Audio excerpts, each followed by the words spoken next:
ಬಳ್ಳಾರಿಯ ಜನವಸತಿ ಪ್ರದೇಶದಲ್ಲೇ ಸರ್ಕಾರ ಎಂಎಸ್ಐಎಲ್ ವತಿಯಿಂದ ವೈನ್ ಶಾಪ್ ಆರಂಭಿಸಲು ಮುಂದಾಗಿತ್ತು.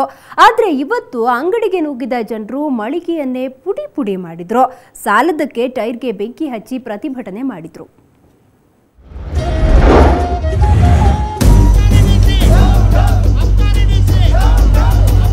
ಬಳ್ಳಾರಿಯಲ್ಲಿ ಮದ್ಯದಂಗಡಿ ಪುಡಿ ಪುಡಿ ಮಾಡಿದ ಪರಿ ಇದು. ಸರ್ಕಾರಿ ಎಂಎಸ್ಐಎಲ್ ಸಂಸ್ಥೆ ಇದೇ ಮೊದಲ ಬಾರಿಗೆ ನಗರದ ತಾಳೂರು ರಸ್ತೆಯ ರೇಣುಕಾನಗರದಲ್ಲಿ ವೈನ್ ಶಾಪ್ ಆರಂಭಿಸಲು ಮುಂದಾಗಿತ್ತು. ಆದರೆ ಇದು ಜನವಸತಿ ಪ್ರದೇಶ. ಜನ ಇಲ್ಲಿ ಮದ್ಯ ಮಾರಾಟ ಕೇಂದ್ರ ಬೇಡವೇ ಬೇಡ ಅಂತ ಎಷ್ಟೋ ಬಾರಿ ಮನವಿ ಮಾಡಿದ್ರು. ಆದರೆ ಸರ್ಕಾರ ಕಿವಿಗೊಡ್ಲಿಲ್ಲ. ಇದರಿಂದ ರೊಚ್ಚಿಗೆದ್ದ ಜನ ಇವತ್ತು ಮದ್ಯ ಮಾರಾಟ ಕೇಂದ್ರವನ್ನ ನುಚ್ಚುನೂರು ಮಾಡಿದ್ರು.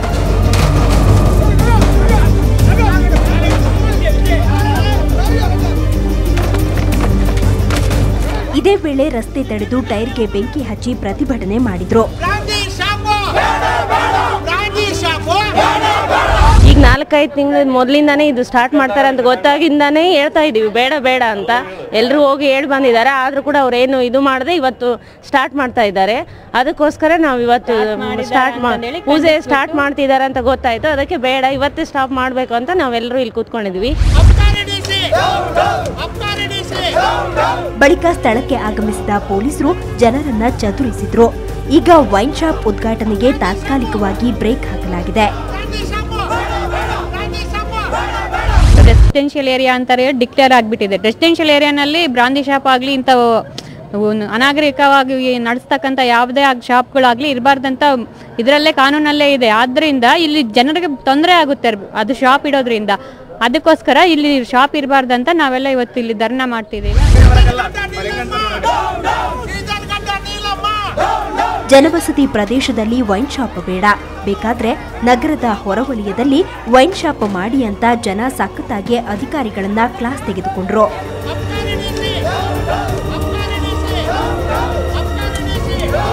ಕ್ಯಾಮರಾಮನ್ ಶ್ರೀನಿವಾಸ್ ಜೊತೆ ನರಸಿಂಹಮೂರ್ತಿ ಕುಲಕರ್ಣಿ, ಸುವರ್ಣ ನ್ಯೂಸ್, ಬಳ್ಳಾರಿ.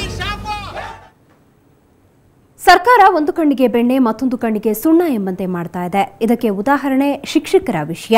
1991ಕ್ಕಿಂತ ಮುಂಚೆ ನೇಮಕವಾದ ಶಿಕ್ಷಕರಿಗೆ ಅನುದಾನ ಬಿಡುಗಡೆ ಮಾಡುವುದಾಗಿ ಸಿಎಂ ಘೋಷಿಸಿದ್ದಾರೆ. ಆದರೆ ನಮಗೂ ಅನುದಾನ ಕೊಡಿ ಅಂತಿದ್ದಾರೆ 91ರ ನಂತರ ನೇಮಕವಾದ ಶಿಕ್ಷಕರು.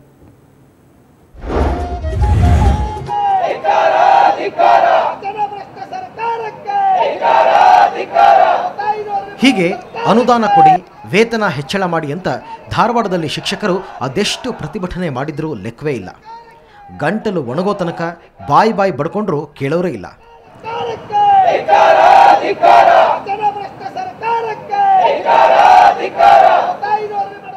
ಅನುದಾನ ಬಿಡುಗಡೆಗೆ ಒತ್ತಾಯಿಸಿ ಶಿಕ್ಷಕರು ನಡೆಸ್ತಾ ಇರೋ ಹೋರಾಟ ಇವತ್ತು ಸ್ವಲ್ಪ ಕಾವೇರಿತ್ತು. ಯಾಕಂದರೆ ಬೆಳಿಗ್ಗೆ ಮುಖ್ಯಮಂತ್ರಿ 60 ಕೋಟಿ ರೂಪಾಯಿ ಘೋಷಣೆ ಮಾಡಿದರು. ಅದು 1991ಕ್ಕಿಂತ ಮುಂಚೆ ನೇಮಕವಾದ ಶಿಕ್ಷಕರಿಗೆ ಮಾತ್ರ. ಆದರೆ ಉಳಿದ ಶಿಕ್ಷಕರಿಗೆ ಹಂತ ಹಂತವಾಗಿ ಹಣ ಬಿಡುಗಡೆ ಮಾಡ್ತೀವಿ, ಕೆಲಸಕ್ಕೆ ಹಾಜರಾಗಿ ಅಂತ ಮನವಿ ಮಾಡಿದರು. 94-95ರವರೆಗೆ ನಾವು ನಮ್ಮ ಸರ್ಕಾರ ಅನುದಾನಗಳನ್ನು ಕೊಡಲಿಕ್ಕೆ ಈಗಾಗಲೇ ನಾವು ನಿಶ್ಚಯಗಳನ್ನು ಮಾಡಿದ್ದೀವಿ. ಈಗಾಗಲೇ ಪ್ರಥಮ ಕಂತಲ್ಲಿ 65 ಕೋಟಿ ರೂಪಾಯಿ ಬಿಡುಗಡೆ ಮಾಡಿ 91-92ರವರೆಗೆ ನಾವು ಕೊಟ್ಟಿದ್ದೇವೆ. ಅವರು ಏಕಕಾಲದಲ್ಲಿ ಎಲ್ಲವನ್ನು ಕೊಡಬೇಕು. ಸುಮಾರು 200-211 ಕೋಟಿ ಅಷ್ಟೊದಕ್ಕೆ ನಮಗೆ ಸುಮಾರು 2000 ಶಾಲೆಗೆ ಕೊಡಬೇಕಾಗುತ್ತೆ. ಹಂತ ಹಂತವಾಗಿ ನಾವು ರಿಲೀಸ್ ಮಾಡ್ತೇವೆ ಅಂತ ಹೇಳಿದ್ದೇವೆ. ಆದರೆ ಇಲ್ಲಿ ಕೇವಲ 1991ಕ್ಕಿಂತ ಮುಂಚೆ ನೇಮಕವಾದ ಶಿಕ್ಷಕರಷ್ಟೇ ಪ್ರತಿಭಟನೆ ಮಾಡ್ತಿಲ್ಲ. 1991ರಿಂದ 95ರ ತನಕ ನೇಮಕವಾದ ಶಿಕ್ಷಕರು ಬೀದಿಗಿಳಿದಿದ್ದಾರೆ. ಹೀಗಾಗಿ ಕೇವಲ 91ಕ್ಕಿಂತ ಮುಂಚೆ ನೇಮಕವಾದ ಶಿಕ್ಷಕರಿಗೆ ಅನುದಾನ ಘೋಷಣೆ ಮಾಡಿದರೆ ನಮ್ಮ ಕಥೆ ಏನು ಅಂತಾರೆ 91ರ ನಂತರ ನೇಮಕವಾದ ಶಿಕ್ಷಕರು. ಯಾವುದೇ ನಿಮ್ಮ ಸರ್ಕಾರದ ಪ್ರತಿನಿಧಿ ಆಗಲಿ, ನಿಮ್ಮ ತಮ್ಮ ಮುಖ್ಯ ಶಿಕ್ಷಣ ಮಂತ್ರಿ ಆಗಲಿ ಸೌಜನ್ಯಕ್ಕಾದರೂ ಬಂದು ಭೇಟಿಯಾಗಿಲ್ಲ. ಇದು ನಿಮ್ಮ ಸರ್ಕಾರದ ದೌರ್ಜನ್ಯವೇ. ನಾನು ಕೇಳ್ತಾ ಇರೋದು 91ರಿಂದ 95ರವರೆಗಿನ ಶಾಲಾ ಕಾಲೇಜುಗಳಿಗೆ ಎಷ್ಟು ಹಣವನ್ನು ಬಿಡುಗಡೆ ಮಾಡಿದರೆ ಈ ಆದೇಶ ಯಾವಾಗ ಜಾರಿ ಆಗುತ್ತೆ ಅಲ್ಲಿವರೆಗೂ ನಾವು ಅಮರನಾಥ ಉಪಸತ್ಯಾಗ್ರಹ ಕೈಗೊಂಡಿದ್ದೀವಿ. ಶತ್ರು ಪರವಾಗಿಲ್ಲ, ನಾವು ಈ ಹೋರಾಟವನ್ನು ಬಿಡಲ್ಲ ಸರ್. ನಾವು ಸಿಎಂ ಅವರ ಈ ಭೇದ ಭಾವದ ಘೋಷಣೆ ಶಿಕ್ಷಕರನ್ನ ಮತ್ತಷ್ಟು ಕೆರಳಿಸಿತ್ತು. ರೊಚ್ಚಿಗೆದ್ದ ಶಿಕ್ಷಕರು ಶಾಸಕ ಬೆಲ್ಲದ್ ನಿವಾಸಕ್ಕೆ ಮುತ್ತಿಗೆ ಹಾಕಿ ಆಕ್ರೋಶ ವ್ಯಕ್ತಪಡಿಸಿದರು. ಆಮೇಲೆ ಬೆಲ್ಲದ್ ಈ ಬಗ್ಗೆ ಸಿಎಂಗೆ ಮನವರಿಕೆ ಮಾಡಿಕೊಡುವುದಾಗಿ ಭರವಸೆ ನೀಡಿದರು. ಹಂತ ಹಂತವಾಗಿ ಆದರೂ ಕೊಟ್ಟಿದ್ರೆ ಈ ಪ್ರಸಂಗ ಬರ್ತಿರಲಿಲ್ಲ ಹಿಂದಿನ ಸರ್ಕಾರಗಳು. ಈಗ ನಮಗೆಲ್ಲ ಅಕ್ಯುಮುಲೇಟೆಡ್ ಆಗಿ ಇದ್ದು ಇವನ್ನ ನಾವು ಕೊಡಬೇಕಾಗಿದೆ. ನಾವು ಕೊಡಲಿಕ್ಕೆ ಸಂಕಲ್ಪ ಮಾಡಿದ್ದೀವಿ, ನಾವು ಕೊಡ್ತೇವೆ. ಸ್ಪಷ್ಟತೆ ಕೊಡ್ತೈತಿ. 95ರವರೆಗಿನ ಅನುದಾನವನ್ನು ಈ ಸರ್ಕಾರ ಕೊಡಲಿಕ್ಕೆ ಪ್ರಾಮಾಣಿಕ ಪ್ರಯತ್ನ ಮಾಡ್ತಾ ಇದೆ. ಒಟ್ಟಾರೆ ಧಾರವಾಡದಲ್ಲಿ ಶಿಕ್ಷಕರು ಪ್ರಾಣವಾದರೂ ಬಿಡ್ತೀವಿ, ಹೋರಾಟ ಮಾತ್ರ ನಿಲ್ಲಿಸಲ್ಲ ಅಂತಿದ್ದಾರೆ. ಸರ್ಕಾರ ಶಿಕ್ಷಕರ ಪ್ರಾಣ ತೆಗೆಯುತ್ತೋ ಇಲ್ಲ ಉಳಿಸುತ್ತೋ ಕಾದು ನೋಡಬೇಕು. ಅಮರೇಶ್ ರಾಠೋಡ, ಸುವರ್ಣ ನ್ಯೂಸ್ 24/7 ಧಾರವಾಡ. ಏನೋ ಮಾಡಕ್ ಹೋಗಿ ಮತ್ತೇನೋ ಆಯ್ತು ಅನ್ನಂಗಾಯ್ತು ರಾಯಚೂರು MLA ಸೈಯದ್ ಯಾಸಿನ್ ಕತೆ. ತಮ್ಮ ಬಗ್ಗೆ ಕೊಚ್ಕೊಳ್ಳೋಕೆ ಹೋಗಿ ಬೋನಿಗೆ ಬಿದ್ದಂತ ಸ್ಥಿತಿ. ಏನ್ ಕತೆ ಅಂತೀರಾ? ಈ ಸ್ಟೋರಿ ನೋಡಿ.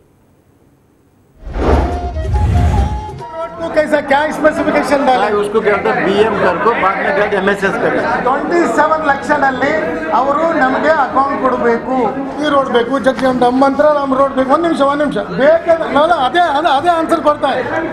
ಕಂಪ್ಲೀಟ್ ಆಗಿದೆ ಸರ್, ಇದು ರೈಲ್ವೆ ಡಿಪಾರ್ಟ್ಮೆಂಟ್. ಅದೇನೋ ಹೇಳ್ತಾರಲ್ಲ, ಏನೋ ಮಾಡಲು ಹೋಗಿ ಮತ್ತಿನ್ನೇನೋ ಆಯ್ತು ಅಂತ.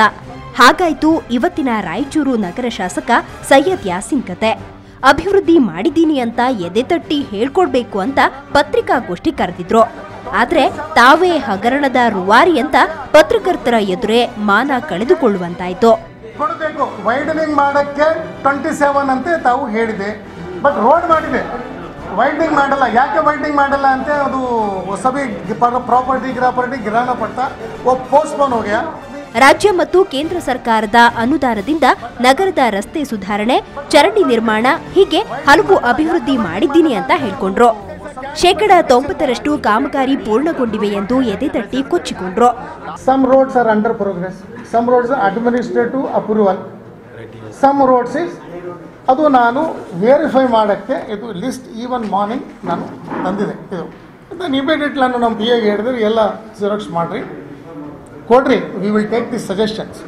What are the faults, what are the grievances, what are the further feedback from the press people, we will ತಗೊಂಡ. ಆದ್ರೆ ಪತ್ರಕರ್ತರಿಗೆ ತೋರಿಸಿದ ದಾಖಲೆಗಳೆಲ್ಲ ಕೊಟ್ಟಿ ದಾಖಲೆಗಳೇ. ದಾಖಲೆಗಳ ಪ್ರಕಾರ ಹಳೆ ರಸ್ತೆಯನ್ನೇ ಅಭಿವೃದ್ಧಿ ಮಾಡಲಾಗಿದೆ. ರಸ್ತೆ ಅಗಲೀಕರಣ ಕಾಮಗಾರಿ ಪೂರ್ಣ ಅಂತ ಹೇಳಿ ಹಣ ಎತ್ತಿರುವುದು ಬಯಲಾಗಿದೆ. ಯಾವ ರಸ್ತೆ ಯಾವಾಗ ಅಭಿವೃದ್ಧಿ ಮಾಡಲಾಗಿದೆ ಎಂಬ ಪ್ರಶ್ನೆಗೆ ಶಾಸಕರು ಉತ್ತರಿಸಲಾಗಿದೆ ತಬ್ಬಿಪಾದ್ರು. ಆಮೇಲೆ ಲೋಕೋಪಯೋಗಿ ಇಲಾಖೆ ಅಧಿಕಾರಿ ಭೀಮರೆಡ್ಡಿ ಅವರನ್ನ ಕರೆಯಿಸಿ ಉತ್ತರ ಕೊಡಿಸುವ ಪ್ರಯತ್ನ ಮಾಡಿದ್ರು. Jagjivan Ram circle to Ashapur road 1 year back ನಾವೇನಪ್ಪ ಡಾಂಬರ್ ಮಾಡಿದ್ವಿ. ಅದನ್ನ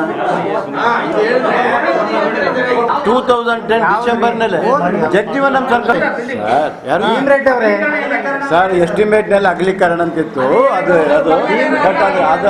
ಒಟ್ಟಾರೆ ಶಾಸಕರು ಅಭಿವೃದ್ಧಿ ಮಾಡಿದ್ದೀನಿ ಅಂತ ಹೇಳಲು ಹೋಗಿ ಕೋಟಿ ಕೋಟಿ ಲೂಟಿ ಮಾಡಿದ ದಾಖಲೆಗಳನ್ನ ನೀಡಿ ತಮ್ಮ ಮಾನವನ್ನ ತಾವೇ ಹರಾಜು ಹಾಕೊಂಡ್ರು. ಇದನ್ನೇ ಅಲ್ವಾ ಇಂಗು ತಿಂದ ಮಂಗನ ಕತೆ ಅನ್ನೋದು. ಗುರುರಾಜ್ ಹುಗಾರ್, ಸುವರ್ಣ ಸುದ್ದಿವಾಹಿನಿ, ರಾಯಚೂರು.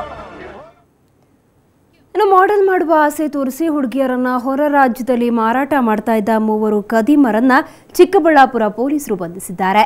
ಚಿಂತಾಮಣಿ ತಾಲೂಕಿನ ಹಳ್ಳಿಗಳಿಂದ ಹುಡುಗಿಯರನ್ನ ದೆಹಲಿಗೆ ಸಾಗಿಸಿ ನೀಲಿ ಚಿತ್ರಗಳ ದಂಧೆಗೆ ತಳ್ತಾ ಇದ್ದ ವಂಚಕರನ್ನ ಬಂಧಿಸಿರುವ ಪೊಲೀಸರು 4 ಹುಡುಗಿಯರನ್ನ ರಕ್ಷಿಸಿದ್ದಾರೆ.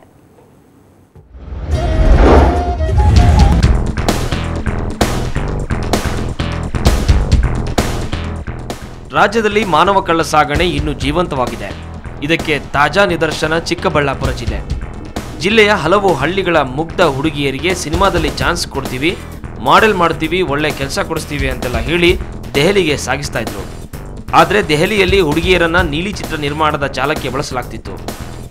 ಇವರಲ್ಲಿ ಚಿಂತಾಮಣಿ ತಾಲೂಕಿನ ಕತ್ರಿಗುಪ್ಪೆಯ ವೆಂಕಟೇಶ್ ಎಂಬ ವಂಚಕನೂ ಇದ್ದ. ಹುಡುಗಿಯರ ಎದುರಿಗೆ ಬಣ್ಣದ ಮಾತನಾಡಿ ಮರಳು ಮಾಡ್ತಿದ್ದ. ಈ ಬಗ್ಗೆ ಮಾಹಿತಿ ಪಡೆದ ಚಿಕ್ಕಬಳ್ಳಾಪುರ ಪೊಲೀಸರು 4 ಯುವತಿಯರನ್ನು ರಕ್ಷಿಸಿ ಚಿಕ್ಕಬಳ್ಳಾಪುರಕ್ಕೆ ಕರೆತಂದಿದ್ದಾರೆ.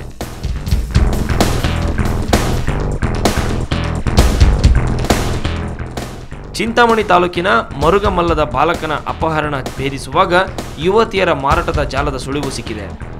ಚಿಕ್ಕಬಳ್ಳಾಪುರ ಚಿಂತಾಮಣಿ ಉಪವಿಭಾಗದ ASP ರಮೇಶ್ ಬಾನೋತ್ ನೇತೃತ್ವದಲ್ಲಿ ನಡೆದ ಕಾರ್ಯಾಚರಣೆಯಲ್ಲಿ ಮಾಡೆಲ್ ಕಮ್ ನಟ ಮೊಹಮ್ಮದ್ ಅಲ್ಲಾವುದ್ದೀನ್ ಮತ್ತವನ ಸಹಚರರು ಸೆರೆ ಸಿಕ್ಕಿದ್ದಾರೆ.